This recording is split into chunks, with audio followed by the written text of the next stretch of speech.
আয়নাঘর এটি একটি গোপন বন্দিশালা।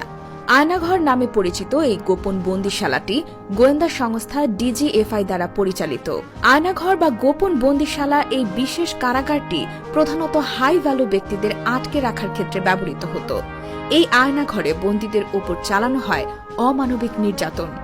আয়নাঘর অত্যন্ত গোপনীয়ভাবে রাখা হয়, কারণ এখানে হাই ভ্যালু ব্যক্তিদের অন্যায়ভাবে গুম করে রাখা হয়। মূলত সাধারণ জনগণ যাতে বিষয়টি জানতে না পারে সেজন্য গোপনীয়তা রক্ষা করা হয়। এই আয়নাঘরে অনেক মানুষকে অন্যায়ভাবে বন্দী করা হয়েছে।